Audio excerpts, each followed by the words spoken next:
Thank you. There we go. There's Charlton Heston. So first of all, I want to thank Jerry. That was just wonderful what you did. That guided piece in our prayer. That was so powerful. So thank you so much. I really appreciate that. Well, it's always so great to be here. I love being up here in Auburn. This part of the foothills is one of my favorite parts of California. And I spent so many years in the Paradise area, so in that foothill area, and of course we all know what happened there. So I'm not living up there anymore, but anyway, so I miss the foothills. I think there's something about pine trees and all that sort of thing that is so wonderful. The red dirt on our shoes. It's like I remember years ago I would migrate down into, when you lived in Paradise, Chico was kind of your center of the world. And you would come down to Chico and people would look at your shoes and go, yeah, I know where you live. Anyway, so today's talk about this idea of finding refuge is something that I think in every single spiritual and religious tradition, there's this idea of where do I find peace? Where do I find a religious or spiritual home, especially in terms of how challenging life can be. And but where I first really heard it expanded upon that really resonated with my heart was in Buddhism, when Buddhism says, take refuge in the Dharma, which means take refuge in the teaching. And so, and there's concepts within Buddhism that we are to wrap ourselves in the teaching and take refuge in the teaching, which basically means that, as you know, in Buddhism, it talks about the idea that life is challenging, but suffering is optional. And I know that that depending upon what challenges people have had in their lives, I don't want to sound insensitive about that. But ultimately, I think that as we know, the predication of metaphysics, which is our tradition, is this idea of entering into challenges from the standpoint of a higher place. Our founder, Ernest Holmes, and all the other metaphysical ancestors that we have, going back to Jesus, I think, and other people, Lao Tzu and Buddha and everybody, all the really great masters and spiritual thinkers, all come back to this idea that it's not so much what happens to us in life, it's how we show up in that, and how we create with that, and how we manifest with that. And so there's this idea, that's what taking refuge is. So I remember when I first heard about this, in Buddhism, I'm a very visual person and I have a pretty vivid imagination. And I would think about, the challenges coming up in my life, and because of the, that exotic area of the world where Buddhism comes from, the East, and I would think about, there's this bamboo forest out there, it's just absolutely gorgeous, and there's a pathway that goes down there, and no matter what I'm dealing with, I walk down that pathway and I come to that gorgeous temple, that really beautiful place, and I walk in there, and I'm being surrounded by the truth, I'm being surrounded by teaching and love and compassion, and to help me move through this. I've been captivated the last few years by what's been going on in the Klamath River. I don't know how many of you have been following that. I'm sure most of you have, where there were 4 hydroelectric dams that were put in there over the past almost 100 years. So, what happened is, long story short, and I'm going to expand upon this, is that finally those dams, after people advocated for them to come out, have been brought out, have been taken out of the Klamath River. They had been there for almost 100 years. And so, in listening to this story, I've been thinking a lot about the rivers that exist within our region, northeastern California. Actually, all through the Sierras, even going down south, these amazing rivers that come down, the Klamath and the Eel River and the Feather River and the Sacramento River and the Yuba River and on and on and on.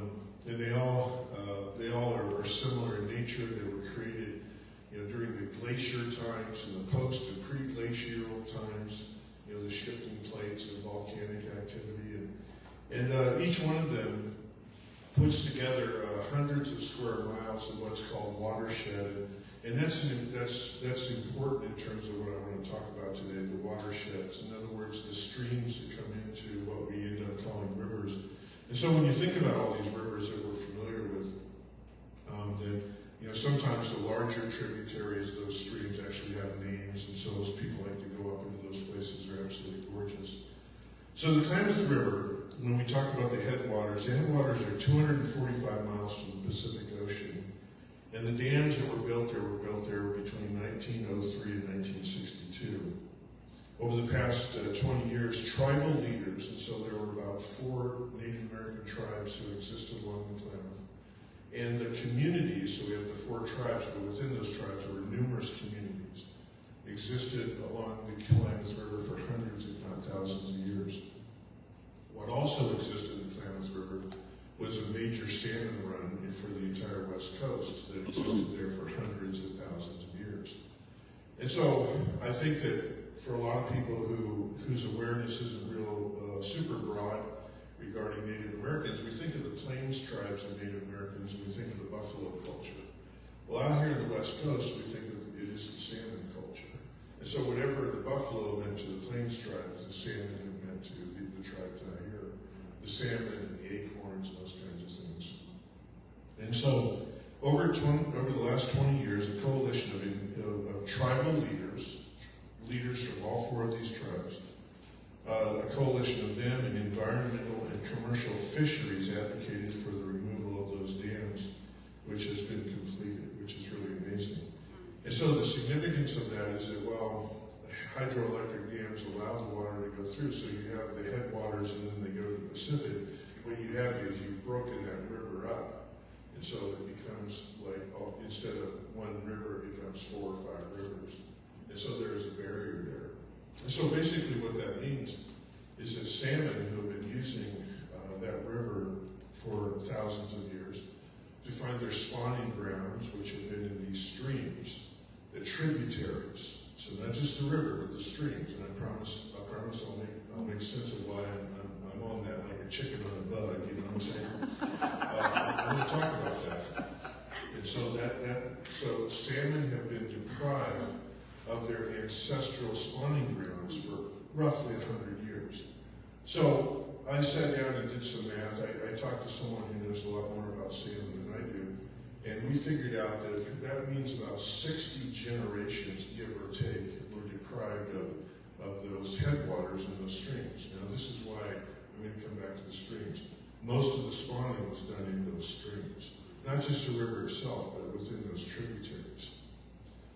So before I go on, I want to read something from a publication called News from Native California, which is a publication I read a lot. It comes out 4 times a year. Just months after the historic removal of four hydroelectric dams along the Klamath River, a remarkable recovery brought the salmon home. And now over 6,000 salmon have spawned above the 4 dams locations. They said it would take 10 years for the salmon to come back, said Karuk Vice Tribal Chair Kenneth Brink. It took 10 days. Oh. So after around 100 years and 60 generations of salmon, they came back to their headwaters. Now, so I decided, because I don't know much about salmon, to research, and I wondered, how do salmon find their spawning grounds in these streams? And so according to what I researched, salmon and their streams of salmon find their streams of origin through magnetic orientation navigation, using the Earth's magnetic field, which acts as a compass. That's one part. The second is, and smell memory, using their smell memory bank through the scent of their home stream, collected while migrating to the ocean. A cell bank that they have been deprived of for 60 generations. How did they do that? And this is one of those, I'm, like all of us, I'm a big believer in science, of course. But again, there are some things that science quite hasn't gone down the metaphysical microscope to see. And so the question is that when those dams came out, and there were 60 generations, let's call that, let's bring that into the human context. Let's call that generational trauma, or generational spiritual misguidance. So basically, we would talk about something that on the surface, in terms of the science as we understand understand the science right now, although I think that this is all going to be made clear, maybe not in this lifetime of mine, maybe in another lifetime. It's going to be figured out how in the world do the salmon tap in to something that they've been biologically deprived of to be able to make their way back. And so basically what we're talking about here is we talked about the magnetic part of it, and then we talked about the sensory part of it. Okay? And so as a metaphysician, my job in terms of using metaphysics and metaphor is to try and translate this story, this wonderful, this actual parable within our time. Now, how do I translate that in terms of the metaphysics that pertains to my life and maybe all of our lives? So I use, when I research things a lot, because as you know, I'm kind of a storyteller. I'm a story collector. I love collecting stories. I love using stories. And it's not because I'm some genius. I'm dyslexic. I struggle with reading and stuff. And so my way of learning is very auditory and very visual. If I hear something, I usually pretty well own it. If I see something, I kind of own it. And in my mind, I turn ideas into stories. I would have never made it through ministerial training or anything else if I hadn't done that, because there was so much information coming. I had to sit down and say, okay, what does this look like? I had to paint some kind of picture, right? So I go to a place called Hidden Spiritual Significance. And when I looked up the two ideas of how salmon find their spawning streams, this is what came up. Metaphysical meaning of magnetic navigation and the compass symbolizes divine guidance as seen as a tool for navigating our spiritual landscape as relating to choosing a divinely grounded direction. In other words, that place, that compass within us, that where, Ernest Holmes in his work takes the idea of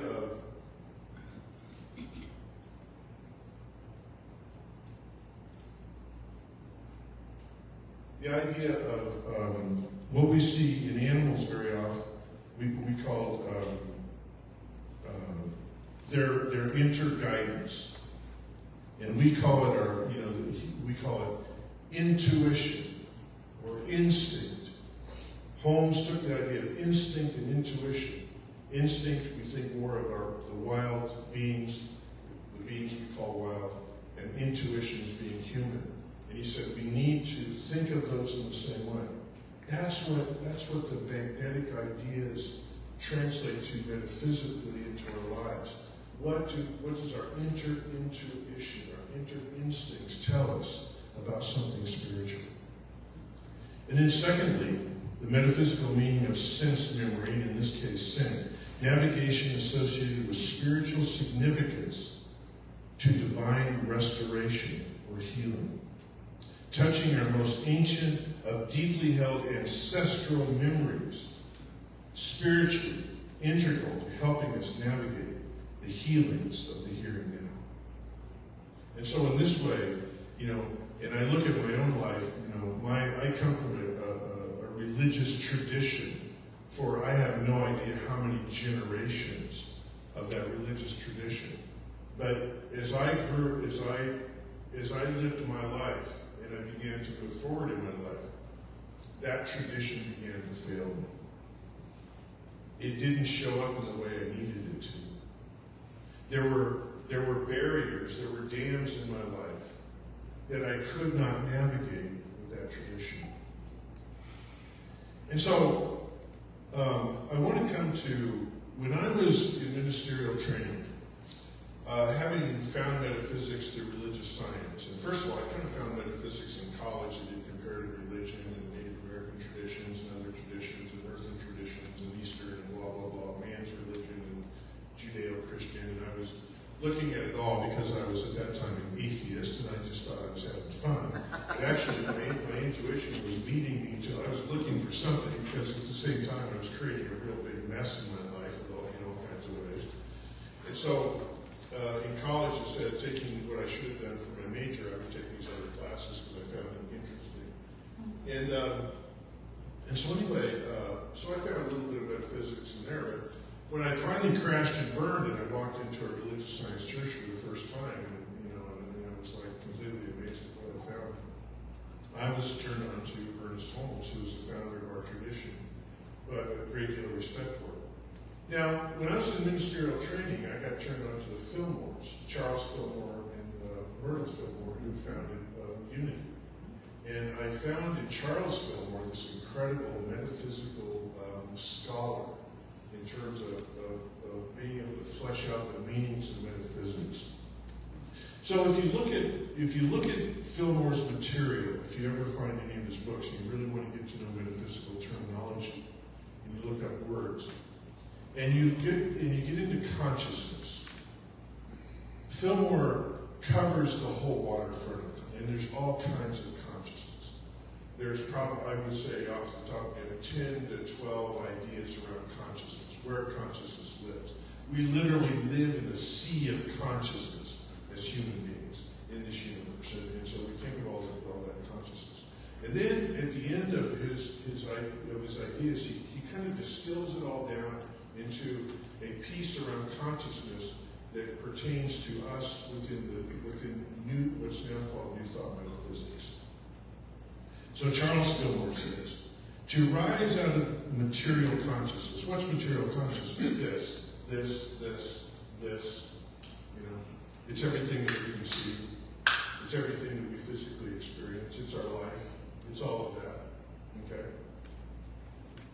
But he's saying in order to rise out of that. Now, he's not saying that it's a bad thing. It's a wonderful thing. It's a great thing to live this life. It's a beautiful life. It's a beautiful world. We're beautiful. But in terms of metaphysics, we know that that's not all there is. That there is something else. What's the proof of that? 4 hydroelectric dams on the Klamath River that the salmon, once they were out, were able to traverse. And we ask the question, so as a metaphysician, we say, how in the world did the salmon do that? That's why I say, well, when we get down the microscope far enough, we're going to find out. But until then, we know it as some form of spiritual consciousness. Because the salmon are spiritual beings just like we are. And so that's what Fillmore says when he says we need to move beyond the physical. If they had swam up there and said, there used to be a dam there, I don't know what I'm supposed to do, so I guess I'll just kind of sit here and have a focus group about what we should do. They didn't do that. They just went up there. 10 days. 10 days to cover over 200 miles. And they just kept going to find their stream, to find their place, to find their refuge. So Charles Fillmore says, to rise out of material consciousness, we must be determined to return to a conscious oneness with Spirit, declaring that we will rise up and return to our divine truth. This is known as the power of restorative health. This is a term that Fillmore coined, restorative health. The salmon were being restored to health. A spirit of healing which is always right and at hand, regardless of a perceived barrier. This requires us to harmonize with what has always been known within our infinite being. 60 generations later, there is something that is known within the being of the salmon. So, I asked myself a question. Number one, we know that we are all attracted, that in the study of metaphysics, we all know that there's this kind of a receiver, a sender and a receiver between us and Spirit, which we are living in the midst of. Our greatest desires well up from within us, and when we perceive the dams in our life, when we perceive the challenges, when we perceive whatever it is, there's something in us that is looking for that opportunity. And so, if it means that we walk into the front door of what used to be called a religious science church, and so that sender receiver, suddenly that sender receiver, the receiver in me started to recognize something that was right to stay with, even though when I first got involved in this teaching, like on a Sunday, I had no idea what they were talking about, but it felt right. And I knew the next Sunday I would be back. And I was probably I was probably in religious science 2 weeks before I started classes. And I've been in classes for over 30 years, right? Because there's something there. There's something within the challenge. And this is why we don't back off from the challenge in terms of a mature spiritual conversation, because it's the challenge, and it's dealing with that challenge. It opens us up to greater things. So some years ago, I was a minister in Paradise. I was a spiritual director up there before the fire, really. And one time, I was up there for about 8 or 9 years as spiritual director. And so, at one point, we had to get some fencing put in along our property. And so there was a company that came in, a couple of young adult guys, they came in from this company. They put in this fencing over the course of 2 or 3 days. And so I was aware that they were there and stuff, and then when it was all done, we were going to cut them a check. And there was our physical center office director. Her name was Julie Cook, and Julie Cook has made her transition. But Julie was amazing. I mean, if you ever had a business and wanted someone out front to have the people come in and meet, it would be Julie. I mean, if anyone could get Billy Graham to read Ernest Holmes, it would be Julie. And it was just the way she was. It was just how loving she was, accepting, compassionate, and how well spoken she was. And so anyway, she came in the last day that the guys were there. She came into my office and said, okay, we have the check ready for the guys because they're done with the job. And so I signed the check, and so I handed it back to her. She handed it back to me, and I said, what are you doing? And she said, I want you to go out there and give it to Gary or whatever his name was. And I said, and I felt like I was doing like really important work there. Like I was going to revolutionize spirituality, whatever I was studying at the time or writing or something like that, right? It's like, well, I'm doing some important stuff there. She goes, no, I think you need to go talk to Gary, right? Okay, whatever. So I take the check, I go out there. And then in the back corner of our property was this picnic table. And it was in the shade because I think it was about this time, summertime, they did this fence, and it was hot. And this young man, I hadn't seen him around, a young adult, gentleman, and he was sitting on the picnic table, kind of on that top, like, we sit with our feet on the bench. And I walked up, hey, well, you guys did a great job, you're Gary, right? Okay, here's the check. And I looked at him, and I could tell something was bothering him.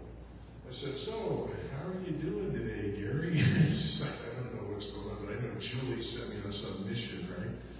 And so I said, how are you doing? He goes, well, he said, I've been talking to that lady in your office, and I think that I'm trying to figure something out. He said, I never thought I would ever come to this place. That was code. I thought, oh, this guy came to us with some preconceived notions as to who we were. Because in Paradise, I don't know where this happens in other communities, but there were certain religious churches that were praying for us that we would not all go to hell, because we were some kind of a whatever it was. Right? And so I never thought I'd be at this place, And I said, oh, I said, do you go to church somewhere? Yeah, I go to blah blah church, and I thought to myself, yeah, they're the ones who are praying for us. And so anyway, I said, so what's going on? He said, are you familiar with original sin, the concept? And I said, yeah, I'm familiar with that. And I said, and why do you ask? He said, well, I've been hearing about that my whole life, and I believe that. But a couple of years ago, my wife and I had a child. And he said, I look at my child, and I can't see anything that's originally wrong with him or her. I don't get original sin. Like this child would be damned, because that's the whole 9 yards. He said, I don't really understand that. I said, if you're starting to think about this with your child, I said, that kind of unravels a whole lot of stuff, doesn't it, in terms of the teaching? And he said, yeah. I said, so you were once a little kid, weren't you? Yeah. So, did you have original sin? I don't think so. And if you don't have original sin, then that starts to unravel even more of that, doesn't it? And he said, yeah. So he was in this crisis. So he asked me what our teaching was, and I told him that, we don't believe in original sin, and, that we are eternal beings, and that we are in spirit, spirit's in us, there's no separation, and, I tried to do the best I could to, tell him why and how we don't believe in duality, we believe in unity, and all that sort of thing. What's really amazing to me is he's like the salmon in the river. Generations of a religious teaching. And all of a sudden, one day, he recognizes that teaching isn't working for him. But there is something greater. And for this, in having been raised in a tradition that I can relate to in terms of him, is this idea that the courage and the willingness to open up to his own intuition, just to even get to that question, helps me understand the salmon, that metaphysical principle. And this is why Holmes talks so much about intuition, because this is what we plug into in order to find our refuge. So I read for you what Fillmore had to say about consciousness, and so this is, at the end of it, this is a prayer that Fillmore put forward. And he says, and our prayer simply is, I now harmonize with that which lies within my infinite knowledge and understanding. My infinite knowledge and understanding. Returning to that which is infinitely known.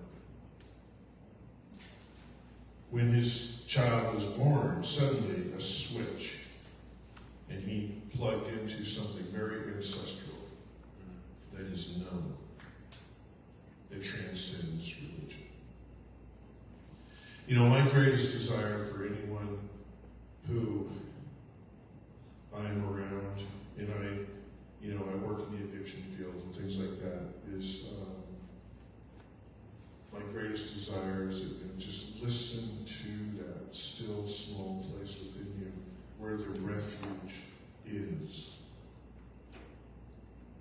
and swim that stream, because you will find your refuge if you do that. Thank you guys very much.